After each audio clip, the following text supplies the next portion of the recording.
In the early 20th century, the landscape of Sao Tome and Principe was dominated with cacao-producing trees.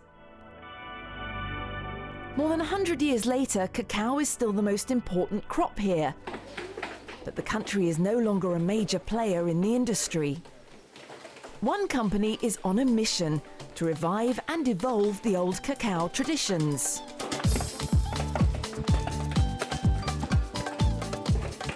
And that includes doing something that no business on the island has ever done before: making high-end chocolate.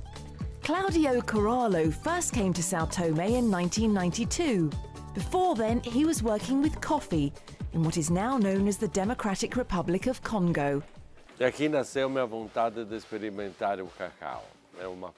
So it was here that I got intrigued to experiment with cacao, a beautiful plant. The pruning of cacao trees is very similar to how it's done with olive trees. I was raised among olive trees. I'm from Tuscany, Florence more specifically, so I grew up amidst olive plantations and vines.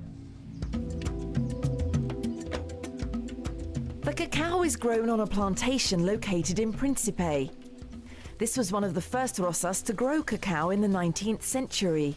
When Caralo took ownership of this rosa, the cacao trees had been overgrown by native vegetation.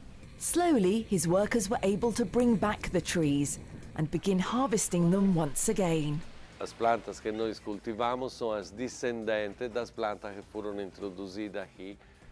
Our trees are descendants of those that were brought here in the 1800s, 1817. That's why I say we work with an old variety, less yield per hectare. All of the cacao pods are harvested by hand.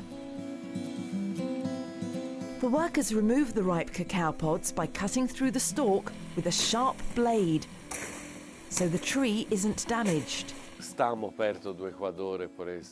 Being close to the equator, about 70% of the harvesting happens over the course of 8 months. There are crops all year around. There are highs and lows, but there's always something to harvest. Cacao beans are removed from the pod on site.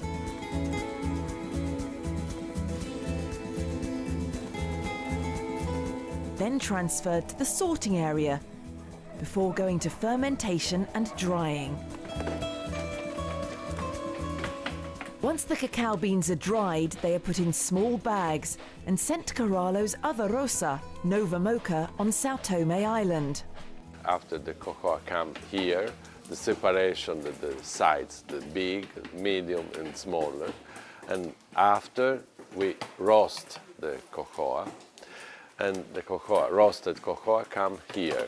And here is another step, important, very important. Every step is important. The cacao bean is then separated from the husk. Quality standards are very important to Caralo, so each worker must make sure that none of the husk remains in the cacao. This is cacao as pure as it can get. It's 100% cacao, just roasted beans. And this is the final product, the purest kind that may be obtained, this kind of cacao.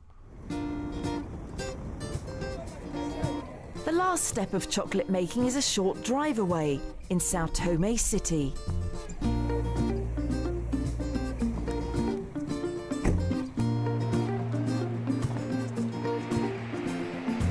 Cacao vem descascado de Nova Mocha. The cacao comes huskless from Nova Mocha. It's ground and refined in this room. Then it goes into a temperer. E aqui preparamos o nosso chocolate. This is where we prepare our chocolate.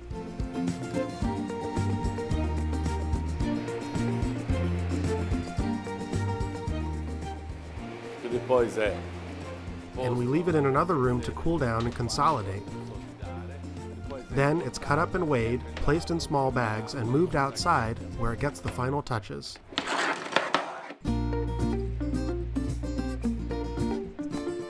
It took years for Caralo to refine this process to make sure the end product wasn't bitter.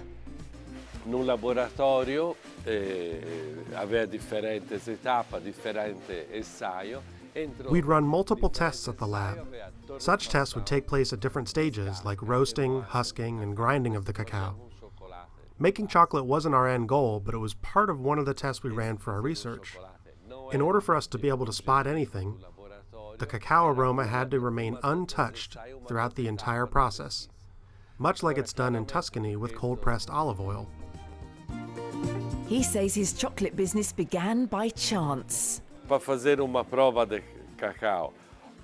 Usually, 100 to 200 grams would be enough for a sample, but we needed about 900 grams for roasting.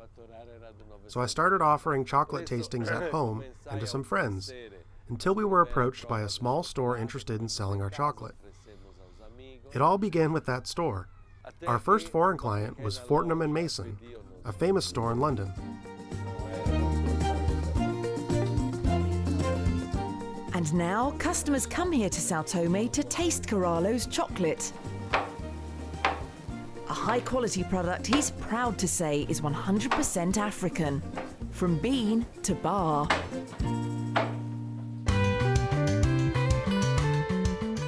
The Portuguese colonial tradition of cacao and the roças that made it all possible have fallen into decay for decades.